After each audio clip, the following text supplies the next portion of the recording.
Located at one of the crossroads of the world, Singapore's strategic position has helped her grow into a major entrepot and financial center for trade, communications, and tourism. Today, Singapore proudly owns the world's busiest port, best airport, and best airline. Singapore is also well known around the world as a garden city. Though there are many glittering skyscrapers, there are a lot of green trees and beautiful plants along the roadsides and around the island. This is attributed to the continuous effort of the Singapore government in planting trees and plants. Singapore's uniqueness stems from her harmonious blend of race and culture. The immigrants of the past have given her a mixture of Malay, Chinese, Indian, and European. Each racial group has its own distinctive culture, and there are colorful festivals of special significance all year round. Although the festivals are special to certain races, it is nonetheless enjoyed by all. With open attitude toward spirituality, sincere truth seekers in Singapore thus invited Supreme Master Ching Hai to share her knowledge and wisdom in several occasions. We now invite you to listen to Supreme Master Ching Hai's lecture entitled Surrendering to God's Will is Freedom, delivered on March 9, 1993 in Singapore. Supreme Master Ching Hai's lectures are not a complete meditation instruction. Please do not try alone. For free of charge guidance, please visit www.godsdirectcontact.org or contact any of our centers near you. You see, if every human being became enlightened, then it's all right for each of us just to stay home and do cooking and washing and enjoying life. Actually, I enjoy my housewife life very much because my husband was very loving and we love each other. There was no problem. And I know how to please him, yes, and to be a good wife, yes. I learned some good tips from other good wives, how to be to please your husband. Therefore, sometimes, for example, I do not put makeup on in the daytime, just put on at night when he comes home. Just for example, yeah. And I wear just ordinary clothes in the daytime, but when he comes home, I wear nice, glamorous clothes. Therefore, if you know how to be a good wife, you can enjoy your life. You don't need to be a master. Don't aspire to be a master. It's a very tough job, even though I don't look very tough. But it's truly sometimes a lot of pressure, yes, and misunderstanding from people. Because it doesn't matter how good you do, according to God's will, many people do not understand God's will, do not know that's God's will. That's why we are clumsy in life, and even though we have the best intention, we always do make mistakes. Because God told us to do this, and then from prejudice, we think we should do the other way. And even if we are forced to do that in the beginning, we are struggle inside. And therefore, we are not concentrated enough to carry on that task which God has wanted us to do in the beginning. Or we delay it and upset the plan. But God will force us to go around and do it sooner or later anyhow. It's just a delay.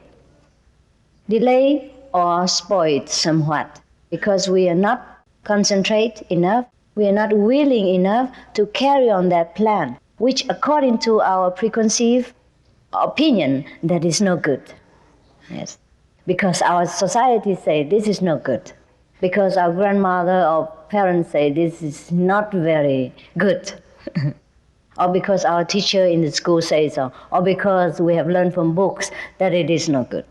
Therefore, we do things without happiness because we don't know the will of the providence of the Almighty.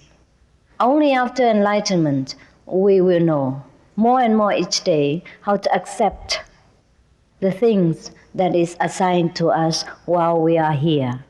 And by the way, access to heaven at the same time. We don't need to forsake our family. We do not need to go to the Himalaya. Or I did, but you don't need to, you're wiser.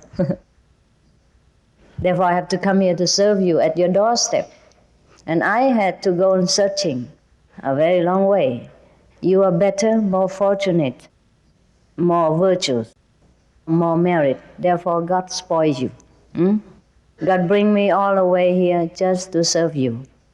Nothing to thank me and no need to worship me at all. I'm a humble servant that God made me to serve you. But in this world, if somebody teach you something, you call him a teacher or master. That's the only reason. In my heart, I'm only happy if I can serve the whole mankind and make them elevated, make them know their own greatness. And if even I, one person, go to hell, I will smilingly stay there forever. We don't have to go to the Himalaya or forsake our families. Or we don't need to even forsake our makeups or our beautiful clothes. You have to wear nice, good things in order to face the world, to beautify the environment of our earth.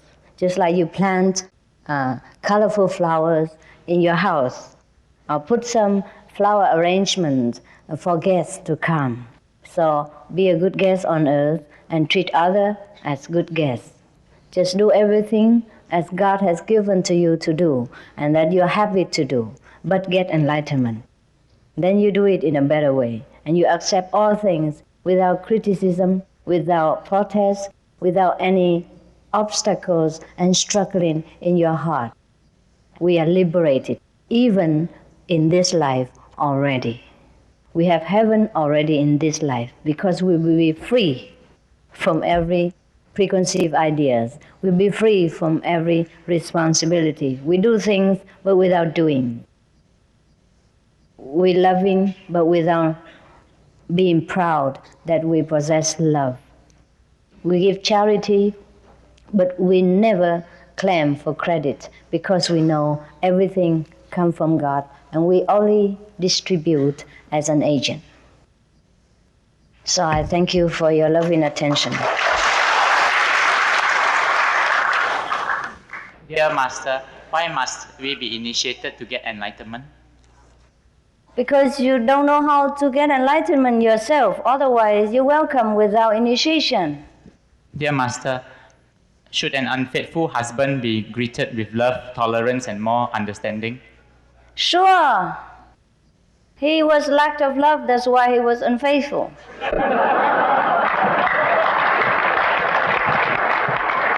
So forgive him and improve your appearance.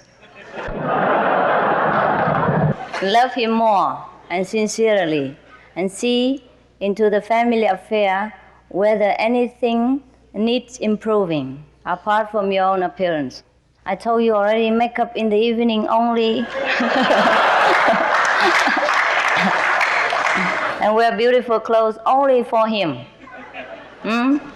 Because even if the whole world loves you, and you only care for your husband, and he's the only one who doesn't love you, then you are in trouble. In misery, right? Yes. So take care of him more, love him more, give the best and everything for him. And see whether your cooking is still lousy as last year, then improve it. Whether your clothes is too lousy, then improve it. And take care that the children is nicely bathed and smell nice, and you yourself also. Buy a little bit new perfume, yeah? New makeup, new clothes, yeah? And take care of the house. Dear Master, as a practitioner, can I enjoy dancing and listening to loud music? Yes, you can.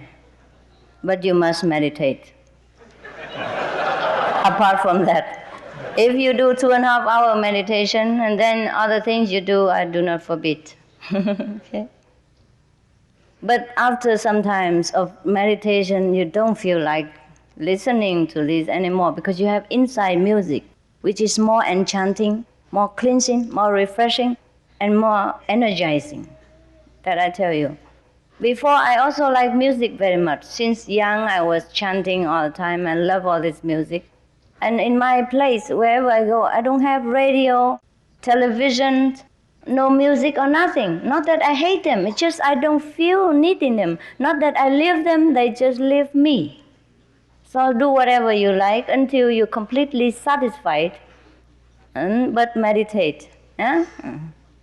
And keep the precepts, so you progress faster. Dear Master, I always meditate on silence and emptiness to contact my inner self. I was bothered by a spirit one day. Once I witnessed the spirit meddling with the mat I was sitting on. I no longer dare to meditate alone. How can I protect myself? The spirit sat on the mat that he meditated? Yes. Oh, then let him sit there. You find another mat. What's the problem? Is the mat so expensive you couldn't donate it to the spirit? Maybe because he see you meditating so nicely, so he wants to learn also. You should teach him. Become his master. Well, this is a problem when you meditate with sometimes yourself alone without a master, or with sometimes not very highly compatible master. Yeah? So try to find another way to do it, or try the Kuan method, okay? And then we and the spirits and whatever are all in harmony. There will be no fear. There will be no fear between any beings. Yeah? If they ever come, it will be loving and just harmony.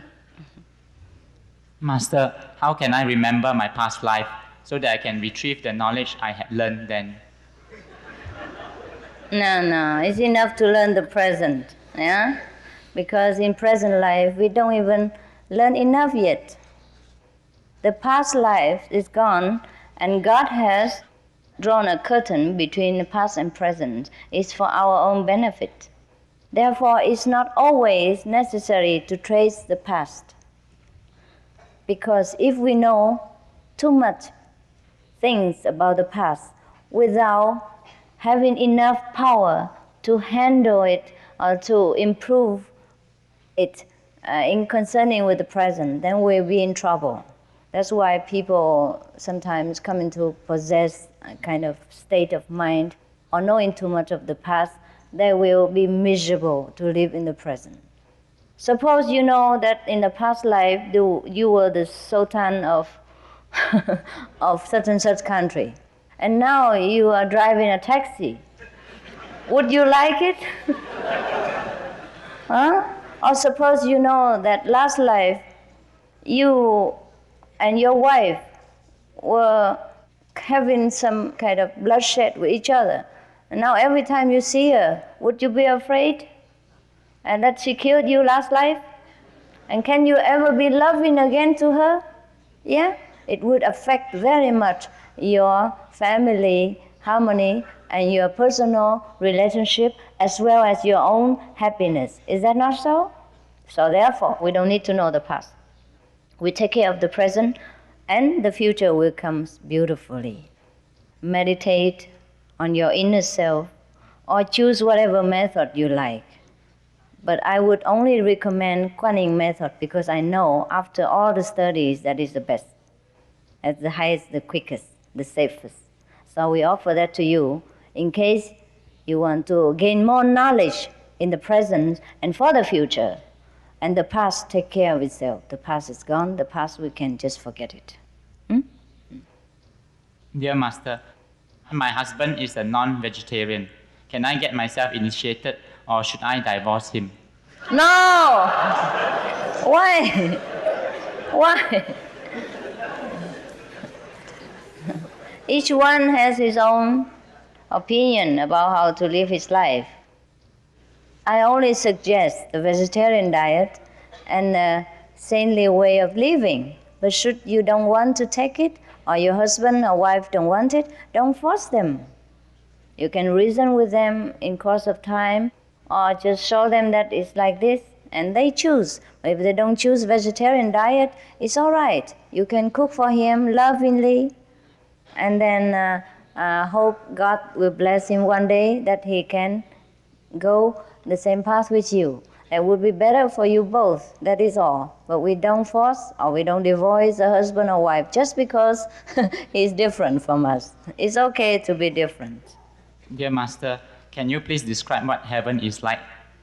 There's so many descriptions about heaven already in the Bible, in the Hindu scripture, in the Buddhist sutras, in the Quran, and in all kind of scriptures. Please refer to them. They have better, literature talent than I have. I can only experience, but about describing is completely helpless. I'm helpless. It's so beautiful, I cannot talk. I'm afraid to degrade it by talking. Just like a beautiful woman, and you saw it and you were speechless. And then when your friend asked you, what did she look like? You said, oh, her nose was very straight, her eyes was big, and her lips very red, and that's it. And when the friend go outside and looking another girl, she say, oh, the nose straight, the lips red, and the eyes big. Is that enough to convey the beauty of that woman? No, you understand? Because the imagination of that friend is different than the reality. And then he might misunderstand the beauty of that lady. That's difficult. Also, can you describe the love between man and woman? Or mother and son? No, it's very difficult. So I better keep quiet. But I invite you to see it for yourself and make effort to learn to know heaven by your own will and your own sincerity. Everyone can do it. No need to ask me, second-hand stuff is no good. Huh? You are first-class citizen. You have to know everything firsthand. Dear Master, can you please tell us how to cultivate unconditional love towards our family? There are two levels of unconditional love. In the mundane way, we should serve our family in whatever way is beneficial to them, not to us. Yes. We should not demand, but always give and sacrifice. And if each member of the family do the same thing, then of course there is harmony and love in the family. Because most of us, we serve with motive. If we love somebody, we expect the love in return, or we want to love the way we want, not the way they want. For example, the mother-in-law wants banana, and you would just force her with apples, even the best apple from Japan, and the biggest and the most expensive, but she doesn't like it, so just buy banana. It's so simple. Don't have to always force your way with the family members. Whatever they want, give it. Similarly, this is how we treat other people, unconditionally.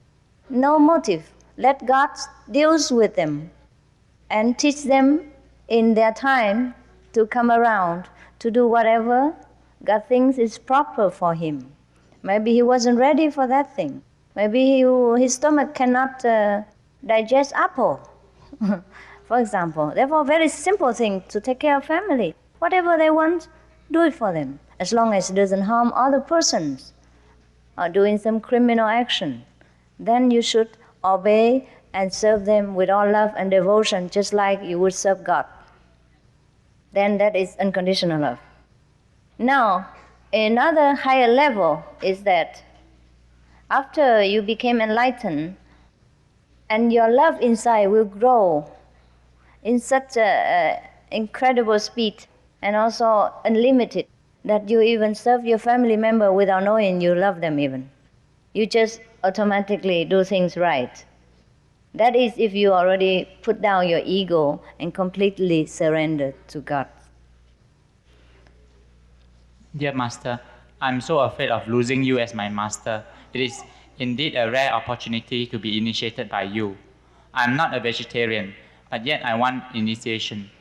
Even after initiation, I may not be a full vegetarian. Can I still be initiated by you today? You know the answer.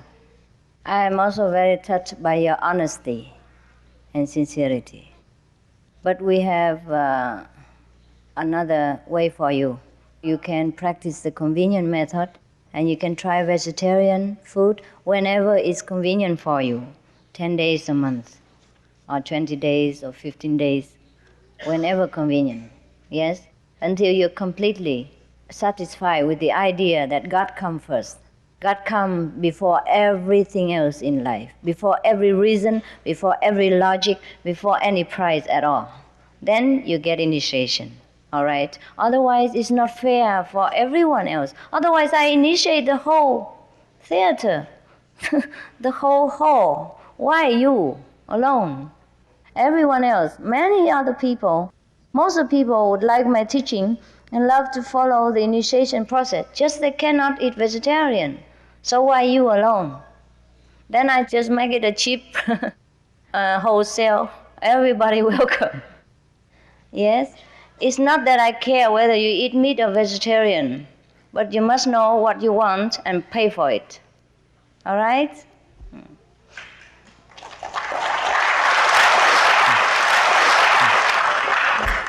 Master, why is seeing lights and hearing sounds so important in meditation? Because that is our own real self. Light and sound is a manifestation of our wisdom inside, which is invisible to the eyes and the ears. Hearing the sounds doesn't mean you hear it with the ears. Seeing the light doesn't mean you see with the eyes. It's just the inside awareness of your own self, of your own glorious nature, that we are light, we are beautiful melody, we are not the body. And the more you hear of this invisible, inaudible sound, the more you see this invisible light or heaven, the wiser you become, the more loving you become, the more satisfaction you gain. And then the more efficient you will be to serve the world. Not because the light and sound is important, it is because it is ourselves. It's just like the food. Whether it's good taste or not, it's not we eat it because of taste only. It's just because it will give nourishment and it will manifest it later as strength and energy so that we can work for the family, we can think, we can read books, we can do other things. That is the importance of food. Similarly, the importance of light and sound is that it makes us wiser, more loving, more capable in all aspects. Dear Master, you say that the supreme wisdom is within us. When we are dead, where will the wisdom be? We never die, just the body decay. We change the clothes, the fleshly clothes. Just like yesterday I wear white, today I wear red. Similarly, we change this bodily clothes to another kind of clothing, maybe more beautiful, maybe less beautiful, according to our choice in life.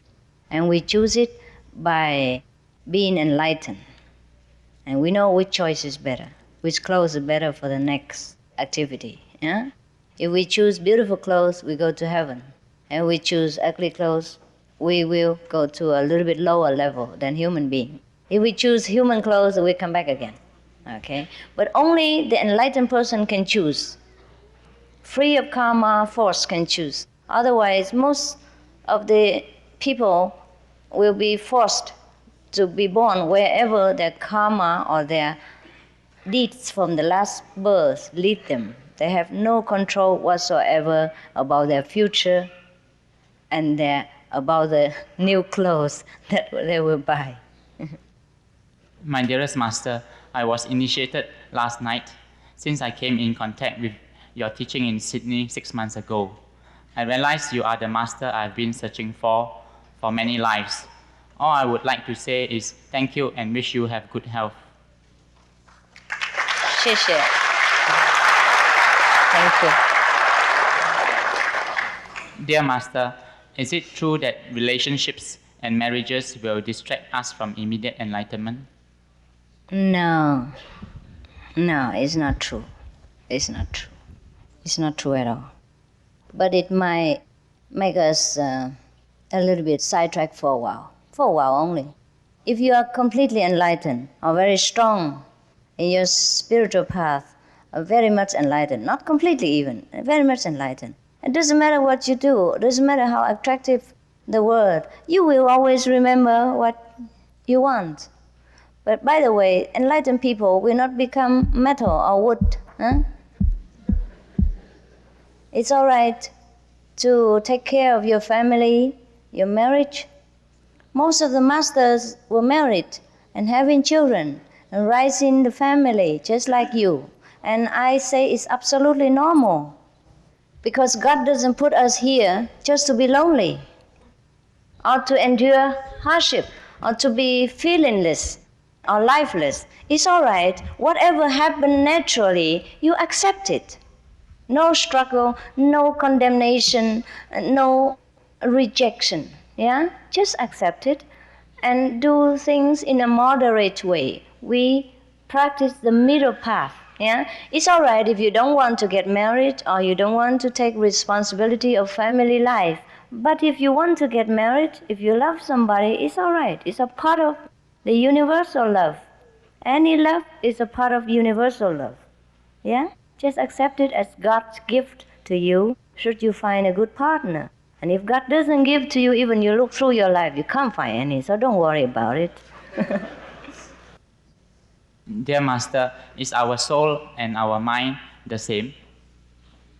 It isn't. It isn't. Soul is likened unto the chauffeur, the driver, yeah? And mind is likened unto the car, also like a computer and a secretary. Dear Master, yesterday when I saw you the first time walking down to the stage, I started to cry, and my heart is calling Master, Master, Master. How much I wanted to hold you. I don't know why. Master, is this fate?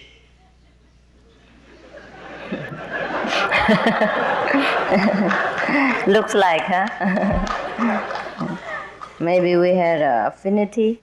Maybe your soul was longing for liberation. Maybe your soul inside, the wisdom inside you recognizes, at last, I found my own self, my own comrade. So you're happy. Yeah? Call me master, friend, whatever you like. Yeah? And be happy that you have found something you look for many centuries. Master, what happens when heaven is overcrowded? It's not Singapore or Hong Kong. It's heaven, please. When you say heaven, it's expanded, it's limitless. Can never be overcrowded. Hell can be overcrowded, but heaven, rarely. Dear Master, what and how does a man cope when he is married unhappily and falls in love with another married lady? You have to see to your own marriage whether it is absolutely not improvable, or whether you seek love in another relationship just as an excuse for your own pleasure. Because it's already bad enough you have one marriage, troublesome enough. So it is better that we take care of our marriage relationship. I know it's difficult. Everything is difficult in this world, but it doesn't mean impossible. Talk to your wife about where the problem lies, but don't talk to her about your affair, please. If you talk about that, maybe no more solution. It's all right if you think that is a mistake. You may try to cut it down or to forsake it. But talk to your wife about how to improve your relationship, where she fails or where you fail, and where you need her attention or improvement, or where she needs you. Talk to each other. Buy new presents for her. Buy beautiful dress for her. Adorn her with beautiful things. Make her a beauty of your life instead of spending time and energy on somebody else's woman, because you don't possess her anyhow.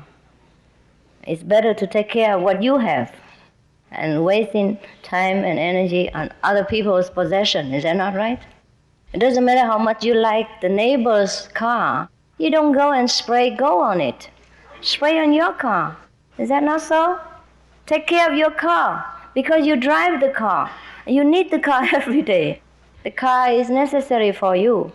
The neighbor's car, you can admire it silently, quietly, but don't spray go on it.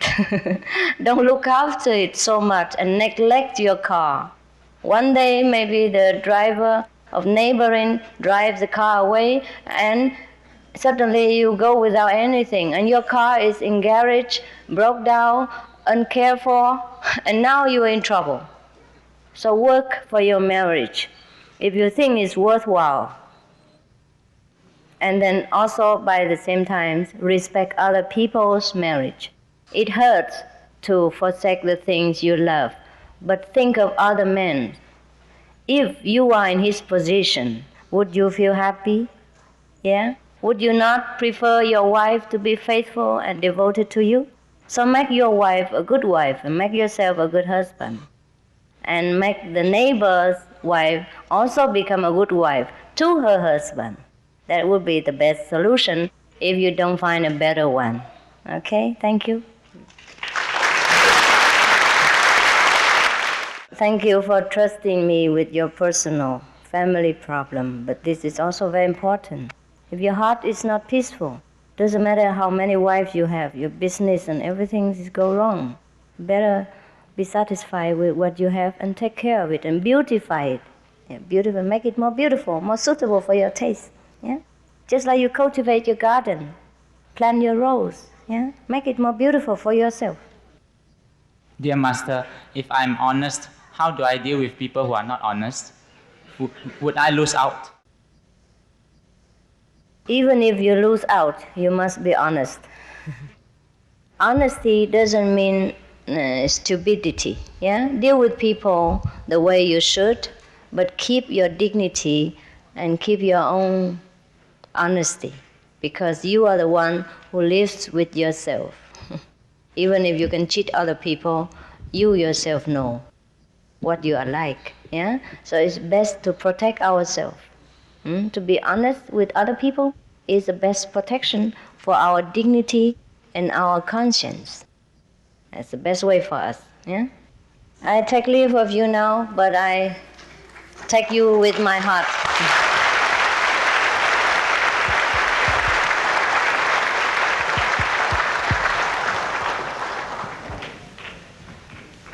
I stay with you in your heart.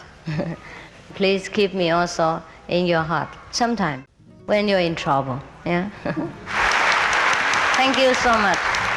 Thank you these days for your love, and I truly enjoy being in Singapore.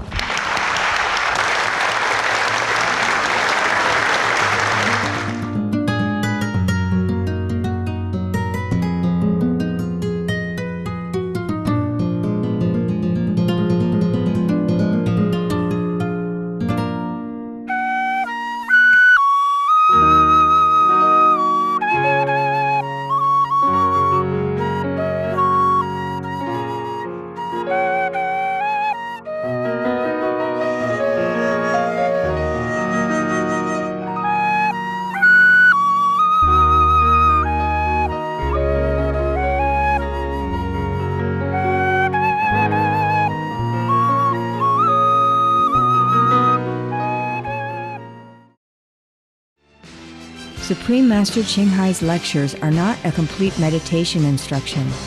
Please do not try alone. For free of charge guidance, please visit www.godsdirectcontact.org or contact any of our centers near you. We appreciate your loving presence for today's Words of Wisdom. Music and poetry is coming up next on Supreme Master Television.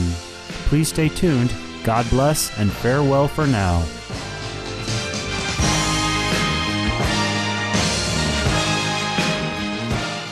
For more details, please visit www.suprememastertv.com/WOW.